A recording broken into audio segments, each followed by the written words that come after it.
All right, more tech news. You got to listen up, Android users out there. Hackers have a new form of malware to target your device. Yeah, and even worse, once it's on there, nearly impossible to remove. Jeff Marr is here with the details. Yeah, good morning. This is being described as the most sophisticated Android Trojan yet. So we wanted to bring on our most sophisticated tech guru, Ryan Eldridge, co-founder of Nerds on Call. Thank you for being with us. Hey. It's been a while. Oh, it's good to see you. It's great to be here. It's a long time. And I'm so glad you're here because this is a real concern. I know this is not a huge deal yet. It hasn't spread, but when it does, it's going to catch people by surprise. Yeah, you know, Android devices aren't new to the malware realm. Viruses and spyware have been out there for a long time. The first Trojan was detected on the Android device in 2010.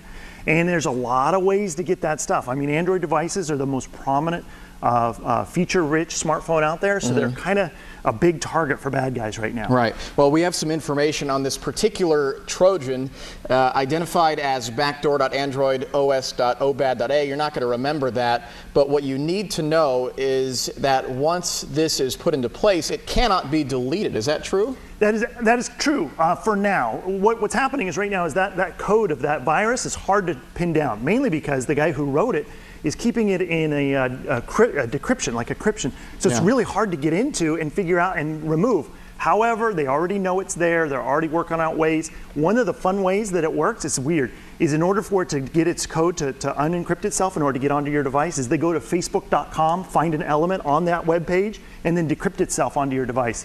Really, really strange. And the risk here is that once this Trojan is affecting your phone, that person on the other end can obtain your personal information. Not only can they access your normal cell account, but it can send out text messages that cost you money, like to paid services. They can download your entire contacts list. They can infect other devices. They can do really some nasty stuff. Is there anything that you can do as a smartphone user to know that your phone is affected? Does it behave differently? Well, it does.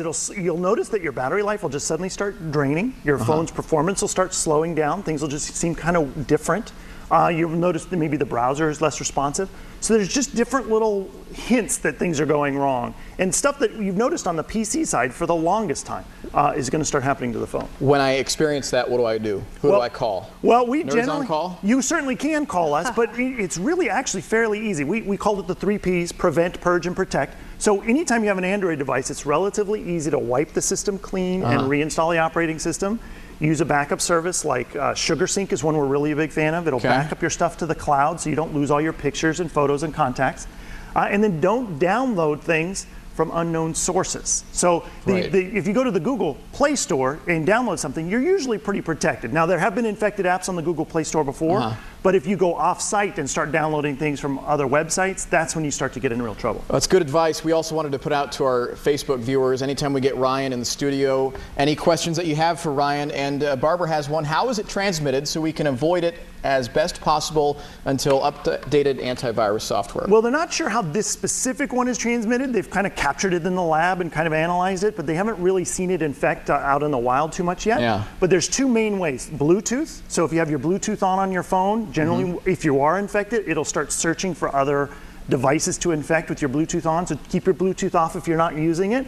And secondly, don't go to outside sources to download material. So don't go to outside of the Google Play Store to download apps, because what they're doing is they're reforming applications, adding their malicious code into it, and then you download that GPS system that you wanted, and all of a sudden that's the infection. Ryan, as always, a wealth of information. Hey, thanks. Thank you for coming out here. And guys, you know, I saw a guy running around the movie theater this weekend just freaking out because he had lost his smartphone. He was asking everybody, have you seen my phone? Have you seen my phone? That could be so scary, but this is just as bad. So pay attention to that.